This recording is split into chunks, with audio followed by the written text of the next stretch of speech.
इस गांव में रहता है एक भूत जो लोगों के सर खा जाता है, लेकिन असली डर पानी के अंदर नहीं बल्कि लोगों के दिलों में छुपा है। कहानी हमें ले जाती है 19वीं सेंचुरी के वियतनाम के एक छोटे से गांव में। ये जगह ऐसी है जहां सुबह भी फॉग से ढकी रहती है और हवा में एक अजीब सा डर खुला हुआ है। पिछले 5 सालों से यहाँ के लोग एक साए के साथ जी रहे हैं, एक ऐसा खौफनाक लेजेंड जिसे वो द ड्रॉनिंग घोस्ट कहते हैं।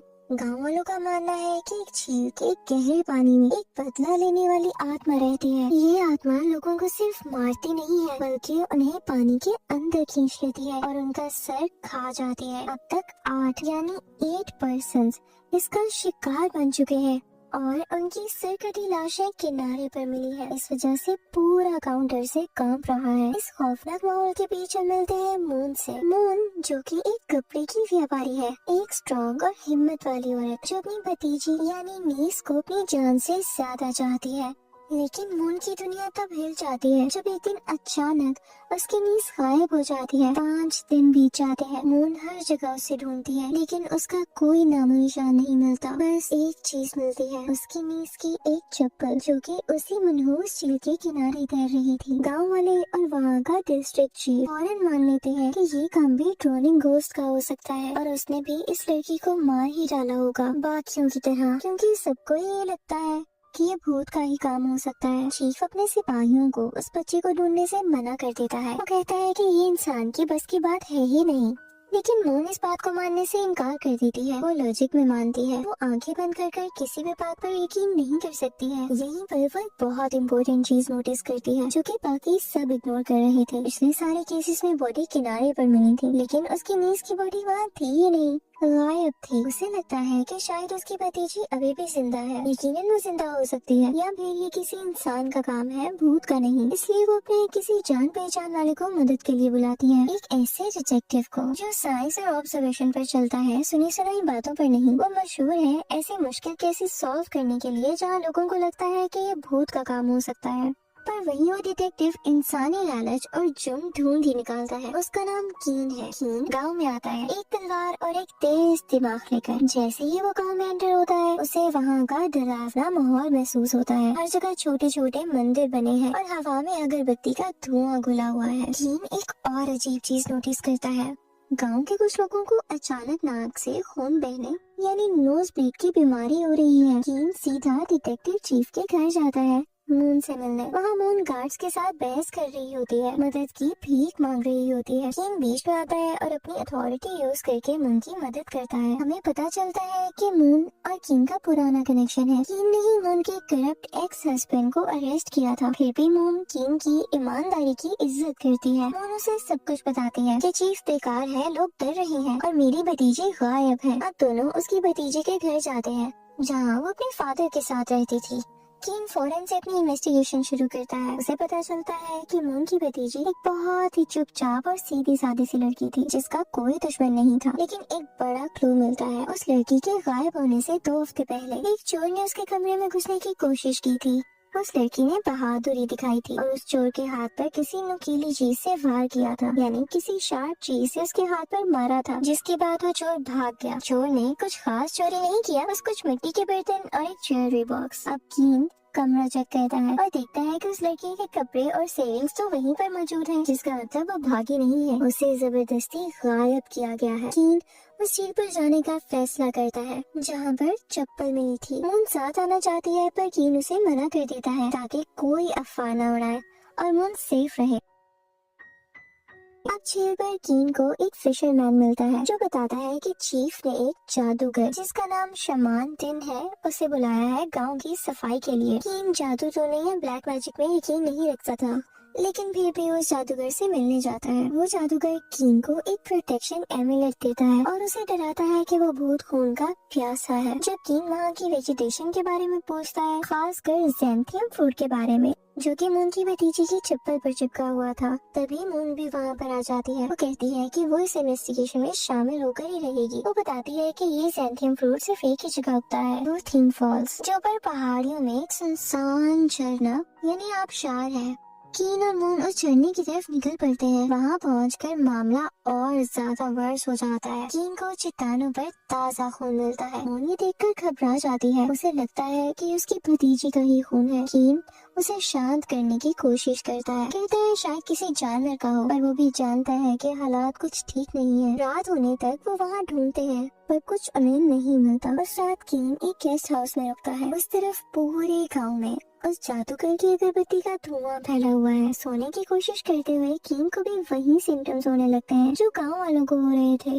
उसकी नाक से खून बहने लगता है। उसे नींद नहीं आ रही होती। वो काफी बेचैन होता है, लेकिन फिर भी उसकी आंख लगी जाती है। उसे एक बहुत खौफनाक सपना आता है। सपने में वो मून की भतीजी यानी उस लड़की को पानी के पास देखता है। अचानक पानी के अंदर से गले सड़े हाथ निकलते हैं और उसे नीचे खींचने लगते हैं। कीन उसे बचाने की कोशिश करता है, लेकिन जब वो उसे ऊपर खींचता है तो उसके हाथ में उस लड़की का कटा हुआ सर होता है। कीन कांपते हुए जागता है। अब हकीकत और सपने के बीच का फर्क धुंधला होने लगा है। अगली सुबह कीन उस बुरे सपने को झटककर फैक्ट्स पर वापस आता है। वो मार्केट जाता है ये पता करने के लिए कि वो लड़की आखिरी बार कहाँ देखी गई थी। एक विटनेस बताता है कि जिस दिन वो लड़की गायब हुई वो अपनी दुकान जल्दी बंद करके झरने की तरफ गई थी। लेकिन सबसे बड़ी बात ये थी कि जाने से ठीक पहले उस लड़की के बहस एक औरत से हुई थी जिसका नाम डुएट है। डुएट कोई मामूली लड़की नहीं है। वो डिस्ट्रिक्ट चीफ की बेटी है, अमीर, मगरूर और ताकतवर। कीन उसे सवाल जवाब करने जाता है। डुएट मानती है कि उसकी उस लड़की से बहस हुई थी, पर वो कहती है कि ये कपड़े के ऑर्डर को लेकर थी, किसी और चीज का इससे कोई लेना देना नहीं है। वो कहती है कि उस लड़की ने उसे धमकी दी थी कि अगर डुएट पैसे नहीं देगी तो वो थाक नाम के आदमी से पैसे ले लेगी। यहाँ एक नया नाम सामने आता है, थाक। थाक एक आर्टिस्ट है जो मिट्टी के बर्तन बनाता है और बांस के जंगलों में रहता है, और वो डुएट का मंगेतर यानी फियांसे भी है। कीन और मून थाक के स्टूडियो जाते हैं। वहाँ बहुत ही प्यारे और खूबसूरत मिट्टी के बर्तन रखे थे, बिल्कुल उसी स्टाइल के बर्तन जो कि उस लड़की के कमरे में मिले थे। कीन थाक पर दबाव डालता है कि वो सच बोले। अब यहाँ पर वो एक बहुत ही उदास कहानी सुनाने लगता है। वो बताता है कि उसकी और डुएट की सगाई बचपन में ही उनके माँ बाप ने तय कर दी थी, यानी उनकी एंगेजमेंट बचपन में ही हो गई थी। पर वो इस रिश्ते से खुश नहीं था। उसे मून की भतीजी यानी उसी लड़की से प्यार था जो कि अब गुम है। वो एक गरीब खानदान की लड़की थी। थाक उस लड़की को अपनी सोलमेट मानता था। उसने चीफ से परमिशन भी मांगी थी कि वो उस लड़की को अपनी दूसरी बीवी बना लेगा, लेकिन चीफ और डुएट ने इसे अपनी बेइज्जती समझा और गुस्सा हो गए। थाक प्लान कर रहा था कि वह डुएट से अपनी मंगनी तोड़कर उसी लड़की के साथ चला जाएगा। अब इस कंक्लूजन से सब कुछ बदल जाता है। अब एक मकसद, मोटिव सामने आता है। डुएट को जलन थी, वो ह्यूमिलेटेड फील कर रही थी। उसकी मंगनी यानी एंगेजमेंट उस लड़की की वजह से टूट रही थी। कीन समझ जाता है कि कपड़े वाली बहस तो पूरा झूठ, असली झगड़ा थाक को लेकर था। डुएट ने ये अफवाह भी फैलाई थी कि वो लड़की थाक के बच्चे की माँ बनने वाली है ताकि वो बदनाम हो जाए, जबकि थाक कहता है कि उनका ऐसा रिश्ता कभी था ही नहीं। अब यहाँ पर कीन सारी की सारी स्टोरी समराइज करता है। मून की भतीजी यानी उस लड़की के कमरे में जो चोर घुसा था वो इत्तेफाक नहीं था। शायद थाक ने बदनामी के डर से किसी चोर को भेजा होगा वो बर्तन चुराने के लिए, ताकि उनके रिश्ते का सबूत बच जाए, या शायद वो चोर किसी और ने भेजा था। कीन को याद आता है कि चोर के हाथ पर जख्म था। उसे अब बस एक ऐसे आदमी को ढूंढना था जिसके हाथ पर चोट लगी हो। इसके लिए मून एक प्लान बनाती है। वो मार्केट में चाकू फेंकने का कंपटीशन रखती है ताकि सस्पेक्ट सामने आ सके। प्लान काम कर जाता है। कीन एक आदमी को देखता है जिसका नाम डोंग है, एक जाना माना चोर जिसे कभी चीफ ने बहुत मारा था। डोंग के हाथ पर पट्टी बंधी थी। कीन उसका पीछा करता है और उसकी चौंपड़ी में वही चोरी किए हुए बर्तन मिलते हैं। कीन उसको पकड़ लेता है। वो आदमी जिसका नाम डोंग है डर के मारे सब कुछ उगल देता है। वो कहता है कि उसने चोरी जरूर की है पर उस लड़की को नहीं मारा। वो भीख मांगने लगता है कि उसे छोड़ दिया जाए क्योंकि चीफ ने उसकी जिंदगी बर्बाद कर दी है। और फिर वो एक बहुत बड़ा राज खोलता है। जिस रात वो चोरी करने गया था उसने लेडी वोंग, जो चीफ की बीवी और डुएट की माँ है, उन्हें उस लड़की के फादर के घर से चुपके हुए निकलते देखा था। वही लड़की जो लापता है। इसका मतलब चीफ की पूरी फैमिली इस साजिश में शामिल है। कीन सीधा चीफ की बीवी और उसकी बेटी के पास जाता है। माहौल बहुत इंटेंस हो जाता है। कीन झूठ बोलता है कि उसके पास एक विटनेस है जिसने डुएट को झरने पर उस लड़की से मिलते हुए देखा था। इस प्रेशर में आकर डुएट टूट जाती है। वो रोती है और कन्फेस करती है। वो मानती है कि वो उस लड़की से झरने पर मिली थी ताकि उसे थाक से दूर रहने को कह सके। उनमें झगड़ा हुआ। ट्वीट कहती है कि उसने गुस्से में उस लड़की को धक्का दिया, वो गिरी और उसका सर पत्थर से टकराया। खून देखकर ट्वीट को लगा के उसने उस लड़की को मार डाला है और डर के मारे भाग गई। लेडी यानी चीफ की बीवी अपनी बेटी को बचाने के लिए बीच में आती है। वो कहती है कि एक हादसा यानी एक्सीडेंट था और शायद उसके भागने के बाद ड्रोनिंग घोस्ट ने बॉडी को गायब कर दिया हो। ट्वीट को अरेस्ट कर लिया जाता है लेकिन बॉडी अभी भी गायब थी और शाम कीन बुरी तरह थक चुका था। अगरबत्ती का धुआं फिर से गहरा होने लगा था और उसे हेलुसिनेशंस होने लगे थे, यानी उल्टी पुल्टी चीजें नजर आने लगी थी। उसे अपने कमरे में ड्रोनिंग घोस्ट दिखाई देने लगता है, एक सरकटा साया जो उस पे हमला कर रहा था। उसका साथी डिप्टी सही वक्त पर आ जाता है और उसे होश में लाता है। डिप्टी पुराने केसेस की फाइल लेकर आया था जो कीन ने मंगवाई थी। कीन पैटर्न ढूंढ रहा था। वो पढ़ता है कि 30 साल पहले एक 14 लोगों के परिवार को, यानी एक ऐसी फैमिली जिसमें 14 लोग थे, उनको गद्दार ट्रेटर्स माना गया था और इसी वजह से उनका सर कलम कर दिया गया था। और उस एग्जीक्यूशन का ऑर्डर देने वाला कोई और नहीं बल्कि जवान चीफ था। जब कीन पास्ट को देख रहा था तभी प्रेजेंट में कुछ बहुत बुरा होता है। आखिरकार झील के किनारे एक सरकटी लाश मिल ही जाती है। पूरे गाँव में हड़बड़ मच गई थी।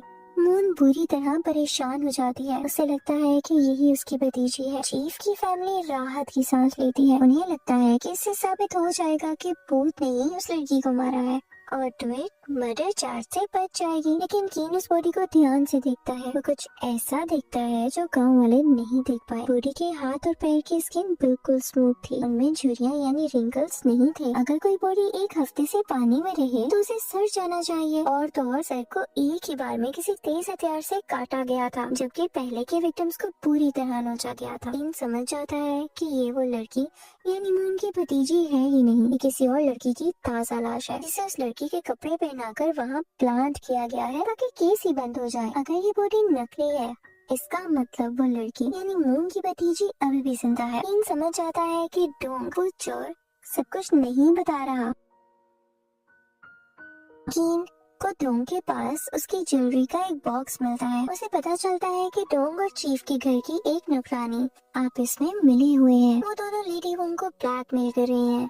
असल में डोंग ने झरने पर वो झगड़ा देखा था। जब ट्वीट ये सोचकर भाग गई थी कि वो लड़की तो मर गई है, तब डोंग ने देखा कि वो लड़की जिंदा थी पर बेहोश थी। उसे बचाने के बजाय डोंग ने उसे एक केव में छुपा दिया ताकि वो चीफ की बीवी से पैसे ले सके। डोंग ने ही वो चप्पल झील में फेंकी ताकि भूत वाली कहानी सच लगे और बाद में उसने बेगुनाह लड़की को मारकर वो नकली बॉडी वहाँ रखी थी ताकि वो लेडी से सबूत मिटाने के नाम पर अच्छी खासी रकम ले सके। लेडी अपनी बेटी और अपनी इज्जत बचाने के लिए डोंग को पैसे देने के लिए राजी हो जाती है, लेकिन मन ही मन में वो डोंग को मारने का प्लान बना चुकी थी। वो पैसे का थैला लेकर जंगल में जाती है। कीन और मून चुपके से उसका पीछा करते हैं। वो एक गुफा यानी केव के पास पहुँचते हैं। डोंग ने वहाँ पर मून की भतीजी यानी उस लड़की को बांध कर रखा हुआ था, उसे बाहर लाता है। लेडी यानी चीफ की बीवी डोंग को बचाने की कोशिश करती है, लेकिन बात बिगड़ जाती है और वहाँ हिंसा शुरू हो जाती है।